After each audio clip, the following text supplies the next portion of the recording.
WhatsApp guys, मैं हूं रोहित शर्मा और आप देख रहे हैं हमारा चैनल। अगर आपने हमारा चैनल सब्सक्राइब नहीं किया तो जल्दी से उसको सब्सक्राइब कर ले, बेल बटन दबा दे ताकि आप तक हमारे वीडियो पहुंचते रहें।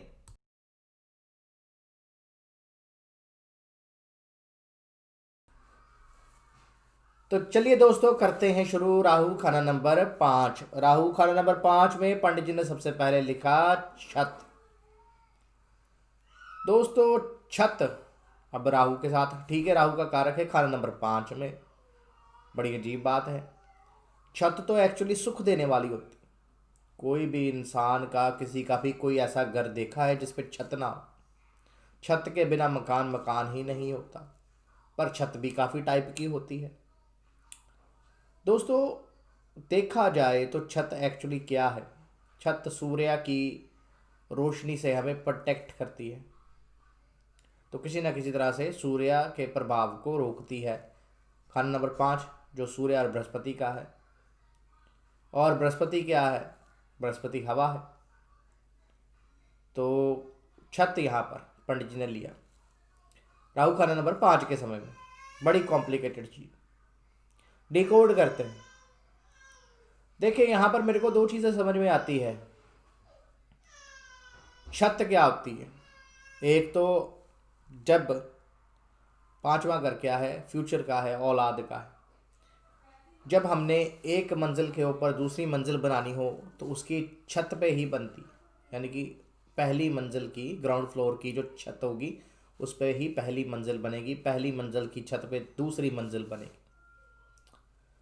यानी कि ये बात तो होगी कि फाउंडेशन है छत। छत जो है वो फ्यूचर की फाउंडेशन है। दूसरी बात, वो हमें पता ही है कि छत रोशनी को रोकती है, अभी हमें प्रोटेक्ट करती है।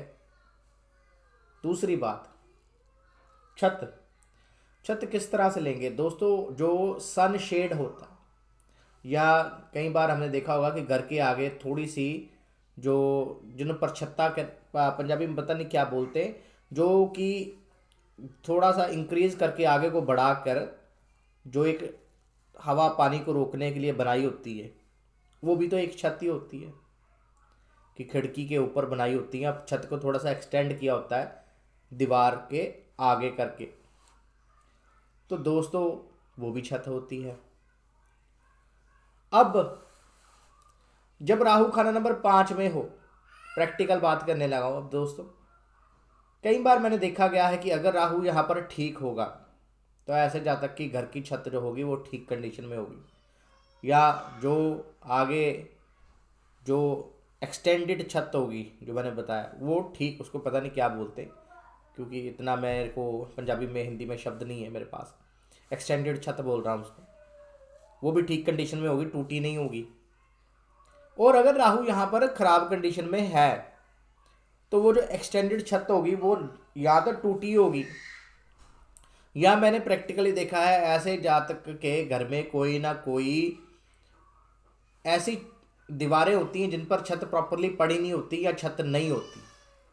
या तो वो घर के ऊपर, जैसे सोच लो वो टंकी बना के उसको बाद में स्टॉप कर देता है, या घर के ऊपर एक मोंटी सीढ़ियों के ऊपर जो होती वो प्रॉपरली छत नहीं डालता, या वो दीवारें कर देता है ऊपर की। कल को अगर वो देखेंगे इन फ्यूचर तो हम छत डाल के ऊपर दूसरी मंजिल बना लेंगे।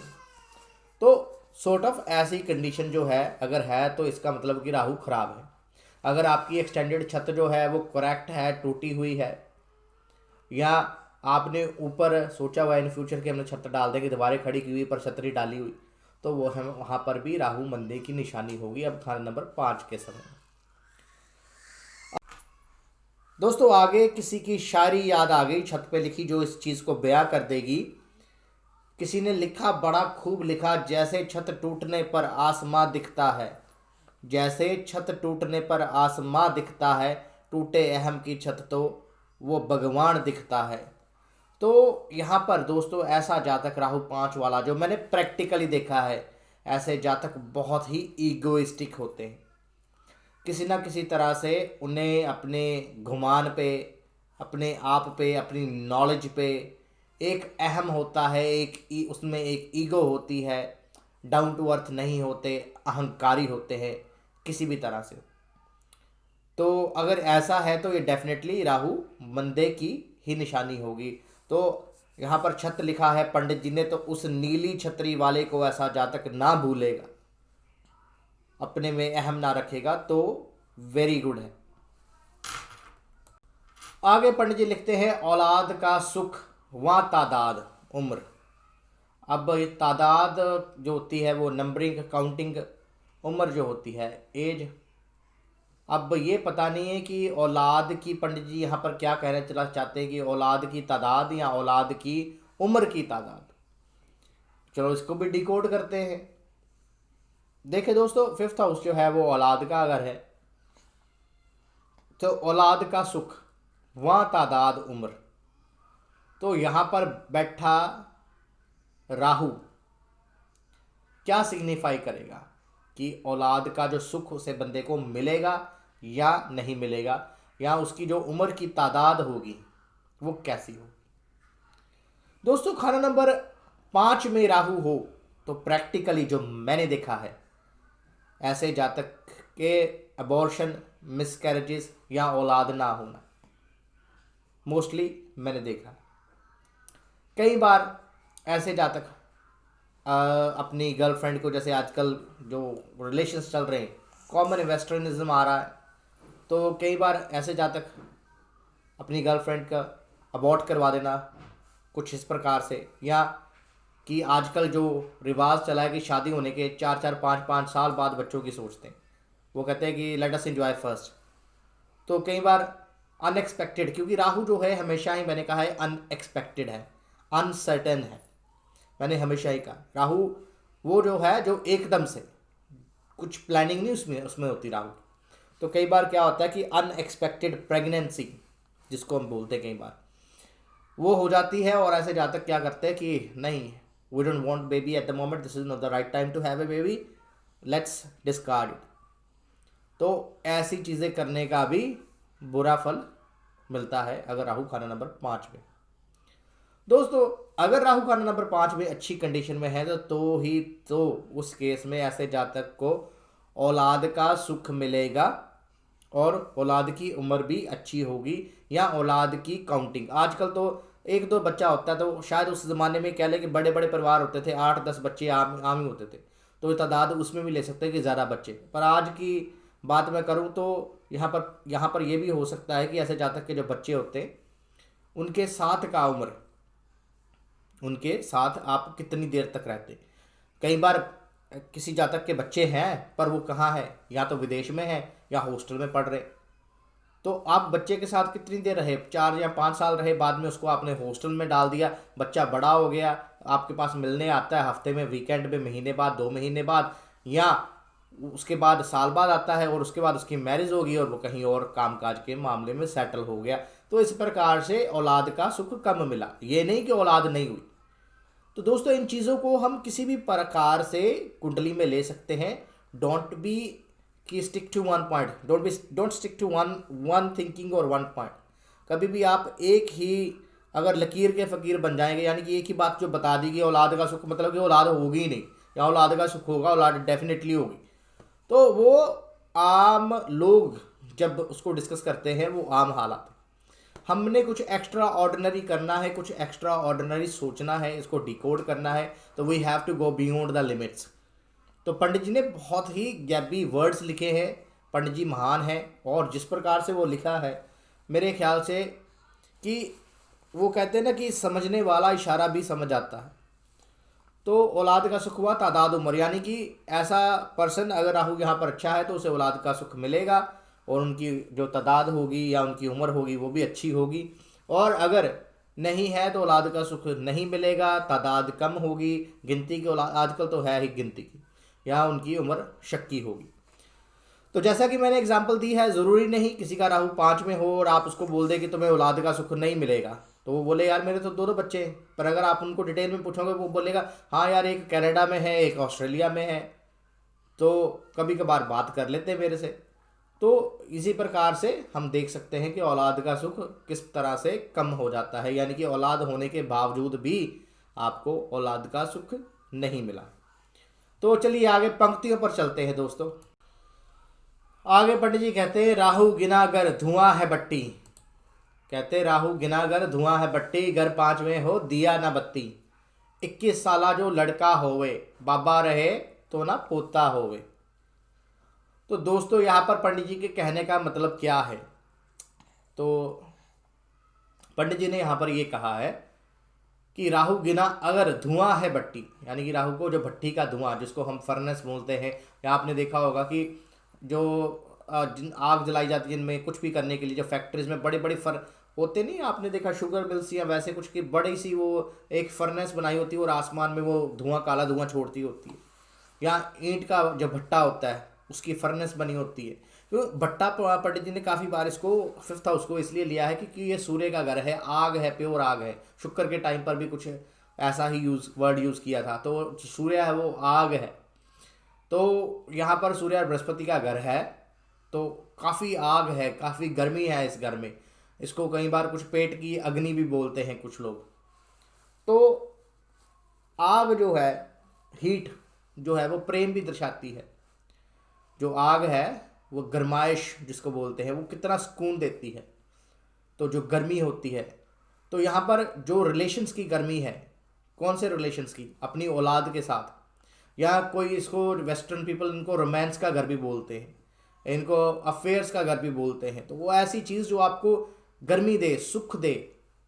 जैसे ठंड हो बाहर तो आपको हीटर लगाओ तो आप क्या करेंगे? फटाफट हीटर के आगे, या आग लगी हो तो उसके आग के आसपास बैठेंगे कि मेरे को थोड़ी सी गर्मी निग।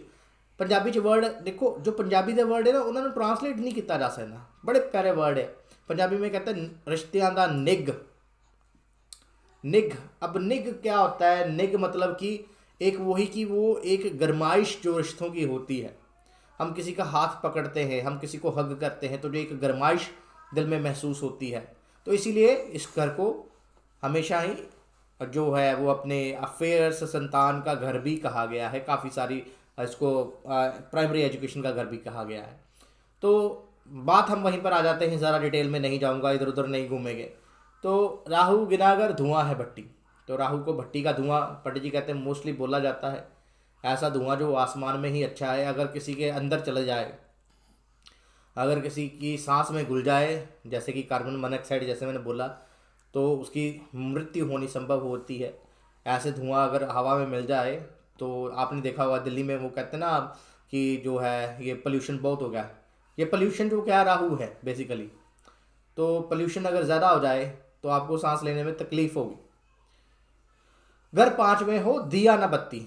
दोस्तों बड़ी प्यारी बात पंडित जी ने लिखी, बड़ी प्यारी। घर पांचवें हो दिया न बत्ती। अब इसको डिकोड करना देखें, दिया न बत्ती एक्चुअली क्या है। अगर इन वर्ड को सेपरेट लें तो जो रुई की बत्ती है वो शुक्र है, जो दिया है उसको बुध कहेंगे। बुध और शुक्र मिलकर क्या बनाते हैं? सूर्य। सूर्य क्या है? रोशनी। पर पंडित जी ये नहीं कहना चाह रहे प्रभु जी। पंडित जी बहुत सरल वे में ये समझाना चाह रहे हैं, घर पांचवें हो दिया न बत्ती। दिया एंड बत्ती, पुराने ज़माने में लोग क्या करते थे? रात को जब रात हो जाती थी चिराग जलाते थे, दिया जलाते थे, चिराग जिसको लाइट बोलते हैं। तो चिराग जिसको हम बोलें तो कहते हैं औलाद को, संतान को चिराग कहा जाता है कि यार ये तो हमारे ख़ानदान का चिराग है। आपने सुना होगा ना, ये थोड़ा सा पाकिस्तानी टच में लिखी गई किताब, तो हम तो वही वर्ड यूज़ होते हैं। तो कुछ पंजाब और पाकिस्तान तो काफ़ी साथ साथ थे, सेम ही थे। आधा पंजाब पाकिस्तान में रह गया तो आधा पंजाब इंडिया में आ गया। तो कहने का भाव ये है कि यहाँ पर पंडित जी ने औलाद के बारे में कहा है, घर पांचवें हो दिया न बत्ती। यहाँ पर पंडित जी ने ये समझाया है कि पांचवें घर में अगर राहु आ जाए और ख़राब हो, तो ऐसी कंडीशन में जो जो औलाद का सुख होगा वो आपको नहीं मिलेगा। यानी कि राहु एक ऐसी फोग है, ऐसा धुआं है, ऐसा पोल्यूशन है कि जो हर चीज़ धुंधली कर देता है। तो अगर यहाँ पर खाना नंबर 5 में बैठा है, तो जो चिराग है जिसको हम औलाद बोलते हैं, या यूँ कहें कि बुध और शुक्र का काम तमाम कर देगा। अब बुध और शुक्र का काम कैसे तमाम कर देगा, ये सोचने वाली बात है। देखिए मैंने खाना नंबर 4 के समय भी आपको समझाया था, ये खाना नंबर जो 5 है ये किसका घर है? ये सूर्य और बृहस्पति का घर है। और बृहस्पति और राहु मिलकर क्या बनाते हैं? बृहस्पति और राहु मिलकर बनाते हैं मसनूई बुध। तो कहीं ना कहीं बुध को भी खराब कर देगा, और शुक्र को भी खराब कर देगा। शुक्र क्या है, आपका जो है प्रेम, या आपका ये कहें कि आपकी पत्नी, आपका पैसा, मिट्टी, तो इन सारी चीज़ों को सत्यानाश कर देगा बेसिकली। यहाँ पर या यूँ कहें कि सीधा यहाँ पर आकर राहु को डैमेज करेगा। और राहु के मसनूई बाग क्या है, बुध शुक्र, किसी तरह भी आप इसको ले सकते हैं। यानी कि ये चीज़ें तो अफेक्टेड होंगी। और देखें आगे एक मेरे को और शेयर याद आ गया। देखिए छत पर ही शेयर है, जैसे छत हमने किया। किसी ने लिखा है, अक्सर हम साथ टहलते हैं, तुम मेरे जहन में और मैं छत पर। दोस्तों पांचवा घर जो है रोमांस को दर्शाता है। जैसे मैंने ये कहा कि कई बार ऐसे जातक का जो लव अफेयर है वो भी टूट जाता है। दिया ना बत्ती, यानी कि वो कंप्लीट नहीं हो पाता। दिया भी है, बत्ती भी है, पर बीच में क्या है कि ऑयल नहीं है बेसिकली। और ऐसी कंडीशन में वो उसका जो लव अफेयर है वो रोशन नहीं हो पाता, या जो उसके साथ जो वो फ्यूचर में वो उसके साथ बच्चे चाहता होता है। बेसिकली शादी हम किसी से क्यों करवाते हैं, औलाद के लिए। तो कई बार ऐसा भी देखा गया है कि राहु खाना नंबर 5 में हो तो ऐसा जातक की जो पहली पत्नी होती है, पहला जोड़ा, उसके साथ बच्चे होने पॉसिबल नहीं होते, या बच्चे होने में रुकावट आती है, या उसको कोई ना कोई दवाई खानी पड़ती है। तो कोई जोशी ऐसा भी बोलते हैं राहु 5 में है तो बीवी के साथ दोबारा आप बोलते हैं कि लावा फेरे जो भी होते हैं वो दोबारा आप फेरे ले ले, शादी कर ले। तो दोस्तों अब जैसा कि मैंने इसका एक और लॉजिक बताया कि बुध शुक्र जो है वो नहीं होंगे। बुध का मैंने आपको बता दिया कि बुध का डिकोडिंग क्या है, कि बृहस्पति और राहु मिलकर बुध बना देते हैं। तालीम का घर भी है यहाँ पर, क्योंकि बृहस्पति और सूर्य मिलकर चंद्रमा बनाते हैं। तो प्राइमरी एजुकेशन का भी घर है। अब बात आई कि यहाँ पर शुक्र कैसे पंडित जी ने इनडायरेक्टली अगर बात करें कि अगर मेरे हिसाब से चले तो शुक्र कैसे पंडित जी ने इनडायरेक्टली ले लिया। दोस्तों ये औलाद का घर है, और लाल किताब में या वैदिक ज्योतिष में या हम इंसान आज भी औलाद किसको मानते हैं, बेटों को। और साइंस ने भी ये प्रूव किया है कि जो आपका एक्स क्रोमोसोम है, सॉरी वो जो होता है वो लड़कियों में होता है, पर वाई क्रोमोसोम लड़कियों में नहीं होता, वो सिर्फ पुरुषों में होता है, यानी कि मेल मेंबर्स में ही वाई क्रोमोसोम होता है। तो अगर आपका वाई क्रोमोसोम ट्रांसफ़र नहीं होगा तो मीन्स कि आपके पूरे जीन्स ट्रांसफ़र नहीं हुए। इसलिए जो पीढ़ी होती है वो पुत्रों से देखी जाती है। चले हम इस मुद्दे पे बहस नहीं करते, ये बहस का मुद्दा नहीं है। तो ये केतु का घर है बेसिकली, औलाद लाल किताब में केतु को माना गया है। तो केतु की उत्पत्ति का घर है सॉर्ट ऑफ, या औलाद का घर है, तो केतु का इफेक्ट तो कहीं ना कहीं होगा ही। बृहस्पति का चेला है केतु यहाँ पर। और अब राहु आया तो राहु और केतु मिलकर मुसलोई शुक्र बनाते हैं। तो शायद पंडित जी ने इसीलिए यहाँ पर ये चीज़ लिखी है।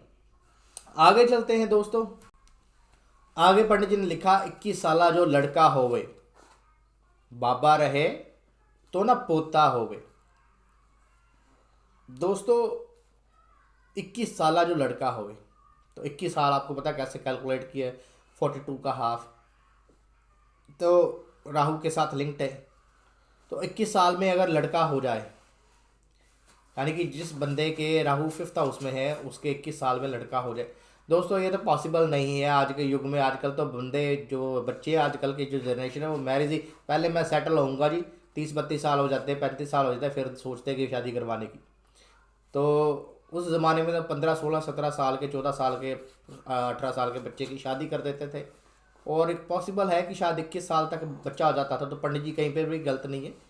तो 21 साल जो लड़का होवे, तो यानी कि अगर 21 साल में लड़का पैदा हो जाए, बाबा रहे तो ना पोता होवे, तो यानी कि अगर इस जातक का पिता कायम हो तो कहीं ना कहीं जो औलाद होगी, जो लड़का हुआ होगा, उसकी जो उम्र होगी वो शक्की ही होगी। आगे पंडित जी लिखते हैं, बड़ी अजीब बात लिखते हैं। कहते हैं उम्र 42 या 42 एको होवे। एको मीन्स कि या तो पोता होगा या बाबा होगा, दोनों ही कायम नहीं होंगे। घर ना होवे ससुराल ना होवे, यानी कि अगर दोनों ही कायम है तो उस कंडीशन में ससुराल नहीं होगा, यानी कि ससुराल की हानि होगी, या ससुराल के साथ लिंक टूट जाएगा, या कुछ भी हो सकता है। जैसे मैंने बताया कि काफ़ी सारे जो एक ही सिचुएशन होती है, अलग अलग तरह से हर कुंडली वाला उसको महसूस करता है। ससुराल का दूर हो जाना, ससुराल से लिंक टूट जाना, ससुराल में किसी बड़े बुजुर्ग की डेथ हो जानी जिसके बाद कि वहाँ पर आना जाना कम हो जाए, तो ये चीज़ों की भी पॉसिबिलिटी पंडित जी ने बताई है। तो ये पॉसिबिलिटीज़ है, 100% नहीं है। आगे पंडित जी लिखते हैं कि सूरज गरवा पहले होवे, फल राहु का उम्दा होवे। तो पंडित जी ने कहा है सूरज अगर पहले होवे यानी कि खाना नंबर 1 में हो, तो उस समय जो राहु है वो उसकी शरारत कम होगी, या राहु अब नेक होगा, अच्छा फल देगा। चंदर ही घर साथी होवे, वो आगे वाली पंक्तियों पर हम चलते हैं। अब दोस्तों आगे वाली पंक्तियों पर जाने से पहले मैं थोड़ी सी जो अपनी प्रैक्टिकल एक्सपीरियंस यहाँ पर भी बताना चाहूँगा। यहाँ पर ऐसे जातक की जो पढ़ाई है, पढ़ाई ऐसे जातक की कुछ खास काम नहीं आती, यानी कि पढ़ा लिखा तो बहुत होगा पर उसकी जो वैल्यू होती है पढ़ाई की वो इतनी नहीं पड़ेगी। यानी कि मैंने देखा सेम ही पर्सन पढ़े, सेम ही स्कूल से कॉलेज से, एक सरकारी नौकरी कर रहा है, एक प्राइवेट नौकरी कर।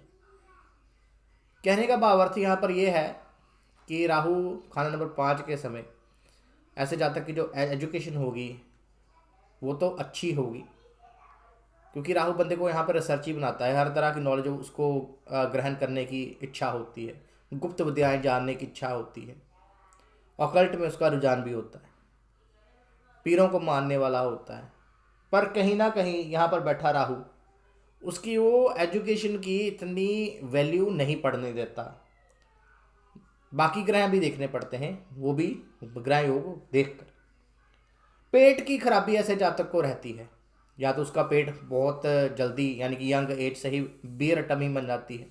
बियर टमी बोलते हैं कि हल्का सा तोंद निकल आनी जिसको हम बोलते हैं, या पेट में उसको गैस रहनी, पेट में एसिडिटी रहनी, खट्टे खट्टे डकार आने, या ज़्यादा खाना, हद से ज़्यादा खाना। ईगोइस्टिक मैंने पहले ही आप सबको बता दिया कि ऐसा जातक ईगोइस्टिक बड़ा होता है।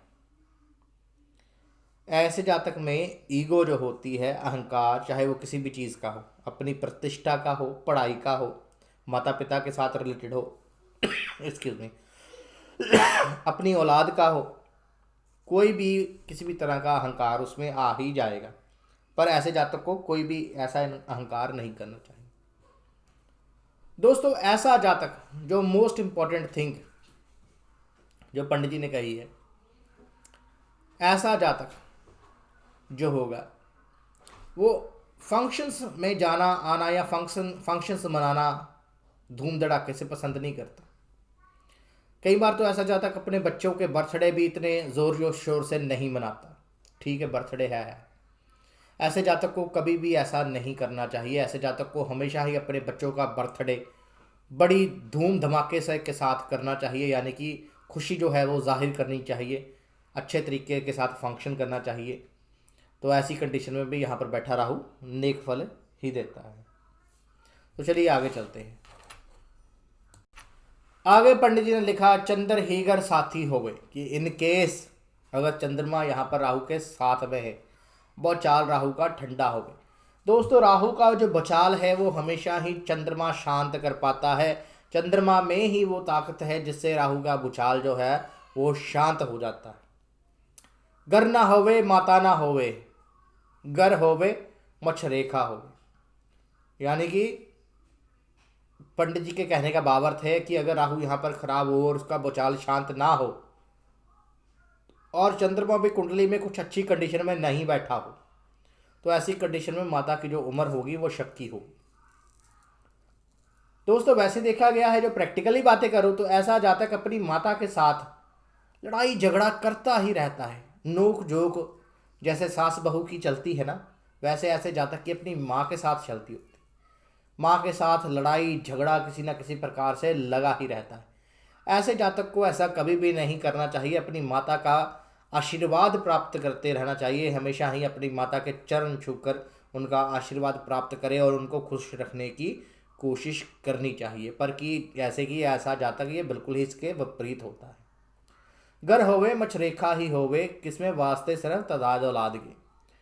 तो अगर यहाँ पर या राहु जो है वो अच्छी कंडीशन में हो तो औलाद काफ़ी अच्छी होगी, यानी कि औलाद की जो तादाद होगी, नंबर्स होंगे औलाद के, वो अच्छे होंगे। यानी कि कह सकते हैं कि औलाद 2 3 4, आज के युग में कह लें कि 2 3 हो गए तो मोर देन इनफ है भी।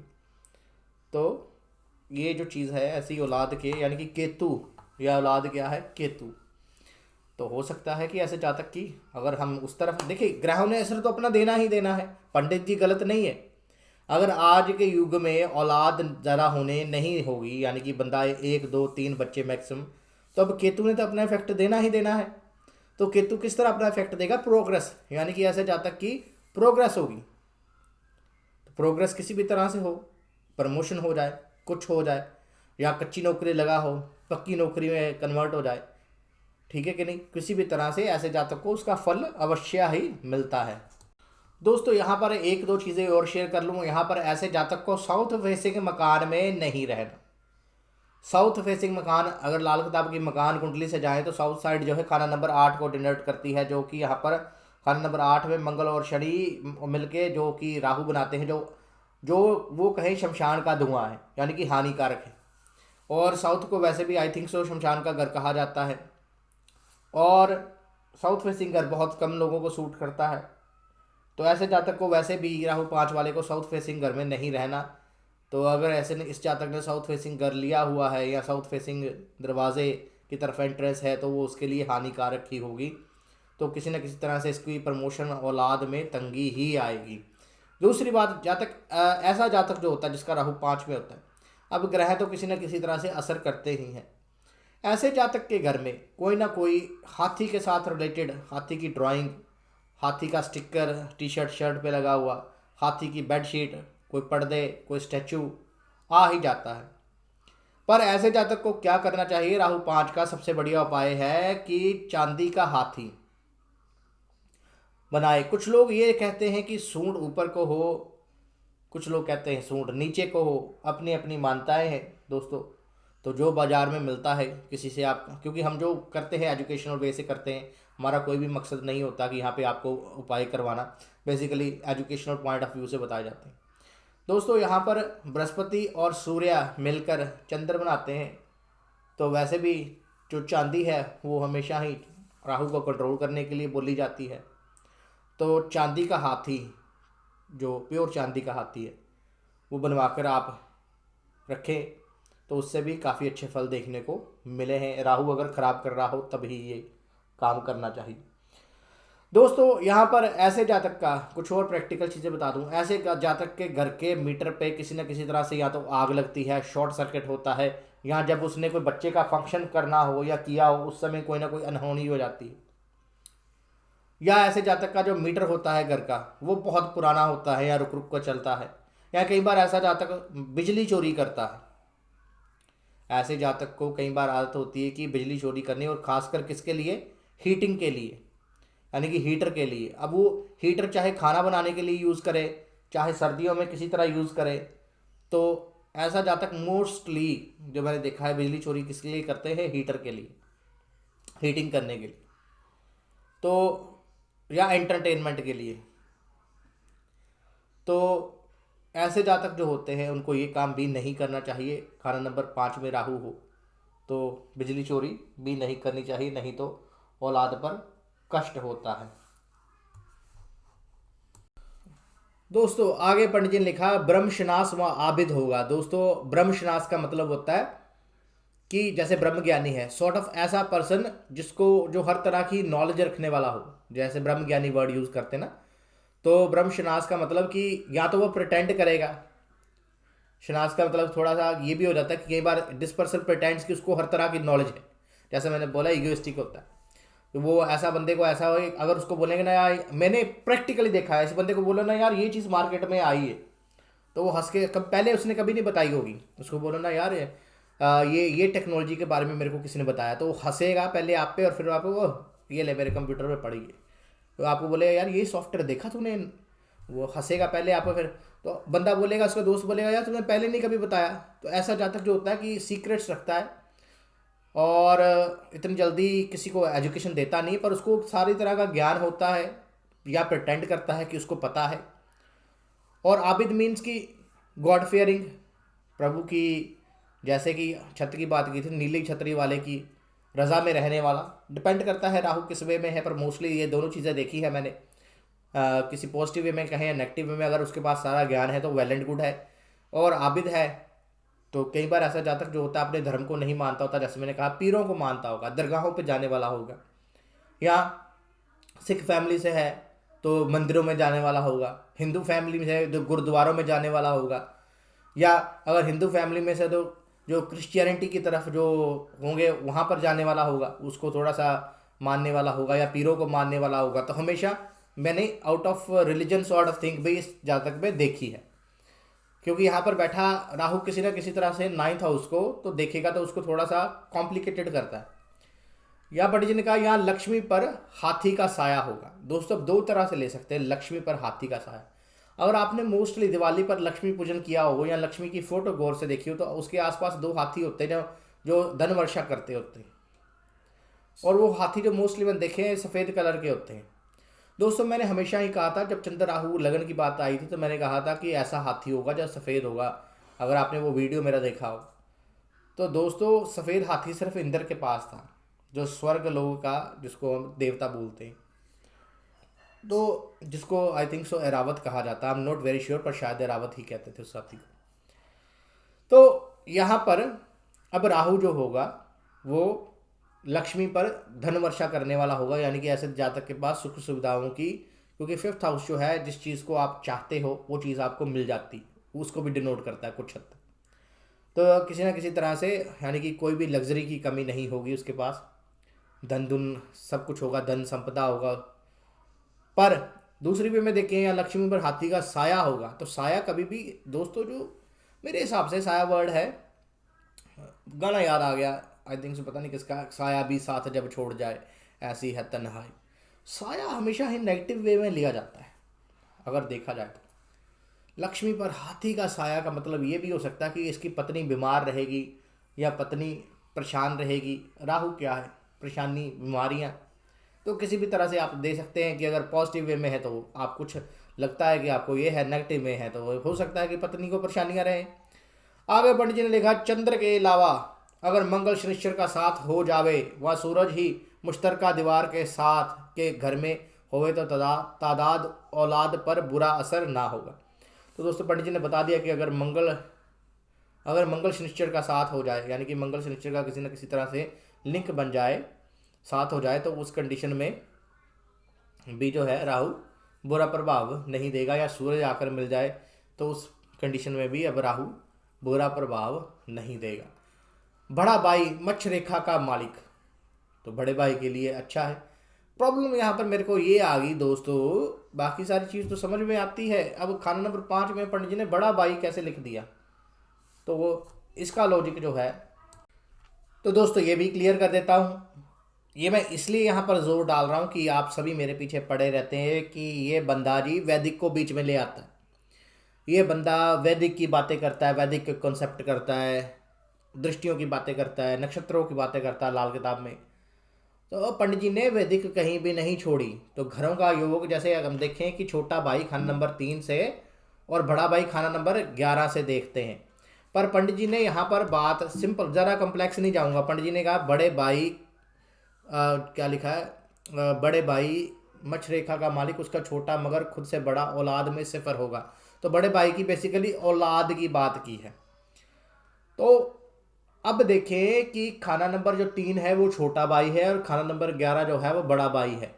तो खाना नंबर 11 से अगर कुंडली को घुमाएं तो जो फिफ्थ हाउस बनता है वो खाना नंबर 7 बनता है, यानी कि बड़े भाई की पत्नी।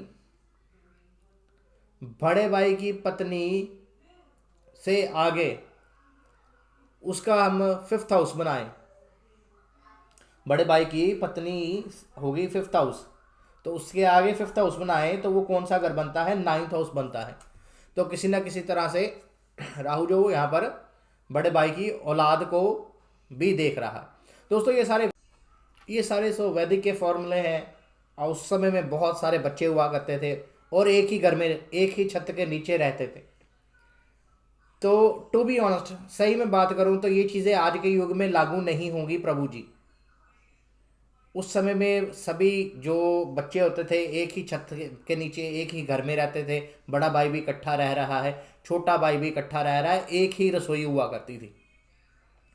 आज के समय में अगर एक घर में एक छत के नीचे भी रह रहे हैं तो रसोई अलग अलग है सबकी। सबके अंदर जो खाना जाता है, जो पचता है, जो विचार बनते हैं वो अलग अलग हैं। तो ये चीज़ें आज के युग में पॉसिबल नहीं है। पर पंडित जी के कहने का भावार्थ ये है कि बड़े भाई की जो औलाद होगी, वो जो पंडित जी ने यहाँ पर कैलकुलेशंस करके कही है कि जो औलाद 5 लड़कों का बाप होगा, सबके सब बड़े भाई से लेकर नीचे औलाद तक शहाना हालतें और राजयोग होंगे, बशर्ते कि राहु दहलीज उम्दा बल्कि चांदी की। ये बेसिकली पंडित जी ने कहा अगर राहु यहाँ पर ठीक होगा तो ये चीज़ पॉसिबल है। और कैसे पॉसिबल है, वैदिक के फॉर्मूलों से मैंने बता भी दी है। जो खाना नंबर 3 है वो छोटे भाई का होता है, खाना नंबर 11 बड़े भाई का होता है। खाना नंबर इसी कुंडली के खाना नंबर 11 से बड़े भाई का जो खाना नंबर 11 बनता है उससे खाना नंबर 7 बनता है, इसी कुंडली का खाना नंबर 5 जो कि बड़े भाई की पत्नी है। अब उससे खाना नंबर 5 यानी कि बड़े भाई की औलाद जो बनी वो 9th हाउस इस कुंडली का बन गया। तो बेसिकली ये सारा घुमा फिरा के यही बात कही है इनडायरेक्टली जो है।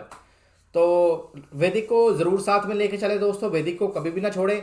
और आगे सीधा चलते हैं पंडित जी ने क्या कहा है कि शहाना हालत में कैसे होंगे। और मैंने बता भी दिया है कि आज के युग में दोस्तों मैंने जो प्रैक्टिकली देखा है उसकी बात करता हूँ। सीधी सी बात, मैंने ये देखा है अगर राहु खाना नंबर 5 में हो तो ऐसे पर्सन का जो भाई होता है, खासकर बड़ा भाई, वो या तो उससे दूर हो जाता है या उसकी जो औलाद होती है बड़े भाई की वो विदेश में चले जाती है, विदेश सेटल हो जाती है, या कहीं दूर उसको कामकाज की सेटिंग हो जाती है। तो जैसा कि मैंने पहले क्लियर कर दिया है कि आज के युग में हम लोग इकट्ठा नहीं रहते, ज्वाइंट फैमिली में नहीं रहते। अगर रहते भी हैं तो किचन अलग अलग होती है, तो उसकी वजह से ये चीज़ें देखने को नहीं मिलती। तो आगे पंडित जी ने कहा होंगे बशर्ते की, शर्त क्या हो, राहु दहलीज, दहलीज को हमेशा ही राहु कहा है, उम्दा बल्कि चांदी की, सारी दहलीज के नीचे चांदी की पतरी जो किसी तरफ से गोलाई पर ना। दोस्तों काफ़ी ज्योतिषी जो देखे चांदी की तार पहले करवाते थे तो वो बंद कर दी, ये भ्रांतियाँ थी। चांदी की तार कभी भी नहीं करवानी चाहिए। चांदी की तार गोलाई में होती है तो बुध के साथ किसी न किसी तरह का लिंक बन जाता है। जो चौड़ाई है वो मंगल के साथ लिंक्ड करती है, तो कुछ लोग इसको चौड़े वे में रखवाते हैं यानी कि लेटी हुई, कुछ लोग इसको खड़े वे में, चपटे वे में रखवाते हैं। अलग अलग ज्योतिषी अलग अलग तरह से लेके चलते हैं। बेसिकली ये होती क्या है, चांदी की एक पतरी होती है जो दहलीज के नीचे, कई बार इसको ड्रिल करवाया जाता है, कई बार तो बेचारे लोगों को ये भी बोल देता अपनी टाइलें फाड़ दो दोबारा लगा लो जी, जरूरी है। तो वास्तु तथास्तु, कहने का भाव ये है कि अगर ये हो तो उस कंडीशन में सारा कुछ उत्तम होगा। और दक्कन के दरवाज़ा जो मैंने पहले बता ही दिया, बड़ा दरवाज़ा का साथ ना हो। तो दोस्तों यहाँ पर कि दक्षिण साइड में, साउथ साइड में मेन गेट, बड़ा दरवाज़ा मतलब कि मेन गेट। पुराने ज़माने में घरों में मेन गेट हुआ करते थे, साथ बड़े बड़े गार उगते थे, कई बार एक छोटा सा दरवाज़ा किसी और तरफ से रखा होता था। तो वो मेन गेट जो है वो साउथ फेसिंग नहीं होना चाहिए, वो मैंने ऊपर क्लियर भी कर दिया मकान कुंडली के साथ। तो इसमें कोई संशय नहीं रहना चाहिए, वरना राहु का वही कच्चा धुआं होगा जो इसका ज़रूर धुआं निकाल देगा। बेसिकली ये 8वां घर शमशान का घर है, यहाँ जेर बार करके तबाही का धक्का लगाता जाए। बेसिकली कि अगर साउथ फेसिंग रहेगा मकान में, मेन गेट साउथ फेसिंग की तरफ होगा तो प्रॉब्लम्स आती ही जाएंगी।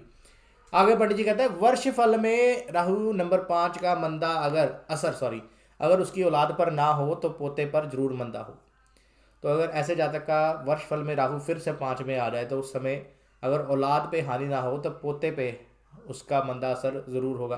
तो दोस्तों ऑफ कोर्स जो ये चीज़ें देखने को मिली हैं, अगर सूर्य या चंद्र या मंगल खाना नंबर 4, 6, 12 में हो तो तादाद औलाद नर 5 से कम ना होगी। तो सूर्य या चंद्र या मंगल खाना नंबर 4 या 6 में हो तो दोस्तों 4 या 6 में यानी कि साझी दीवार से, मुश्तरका दीवार से जिसको बोले, तो वो एक दूसरे के साथ मिलके, जैसा कि पंडित जी ने आगे डिफाइन किया कि अगर साझी दीवार में हो या साथ के घर में, तो खाना नंबर 5 के साथ वाले अगर 4 और 6 बन गए तो इस कंडीशन में भी मुश्तरका दीवार से आकर वो मिल जाएंगे। तो उस कंडीशन में भी क्या होगा कि तादाद औलाद नर 5 से कम ना होगी। तो दोस्तों वही बात, आजकल 5 बच्चे किसके होते हैं, एक ही बच्चा पालना मुश्किल हुआ पड़ा इंडिया में। तो 5 बच्चे वो जिसके हो गए, 5 पुत्र हो गए, वो तो बेचारा परेशानी हो जाएगा। तो कहने का भाव यहाँ से यही ले कि उसकी प्रोग्रेस अच्छी होगी, यानी कि अगर किसी न किसी तरह से चंद्र और किसका बोला पंडित जी ने, क्या बोला पंडित जी ने, मैं दोबारा, अगर सूरज या चंद्र, हाँ सूरज या चंद्र या मंगल, यानी कि 3 ग्रह पंडित जी ने बेसिकली यहाँ पर बोले, सूरज चंद्र या मंगल, तो खाना नंबर 4 या 6 में हो जाए तो इस कंडीशन में राहु का फल जो है वो ख़राब नहीं होगा, राहु खराबी नहीं करेगा, किसी ना किसी तरह से औलाद ठीक ही रहेगी और उसकी तादाद जो होगी वो, उम्र भी होगी, वो शक्की नहीं रहेगी। तो दोस्तों इसी के साथ समाप्ति की ओर राहु खाना नंबर 5। अपने कमेंट्स ज़रूर लिखिएगा, कुछ और है रह गया है तो वो भी कमेंट ज़रूर करिए कीजिएगा। और धन्यवाद दोस्तों, गॉड ब्लेस यू ऑल। कर भला हो भला, अंत भले का भला। जय राहुदेव। दोस्तों अगर आपको हमारा वीडियो अच्छा लगा तो इसे लाइक शेयर कमेंट करना ना भूलिएगा, और क्या पता जब इसको आप लाइक शेयर कमेंट करें तो आप पर राहुदेव की कृपा हो जाए। धन्यवाद।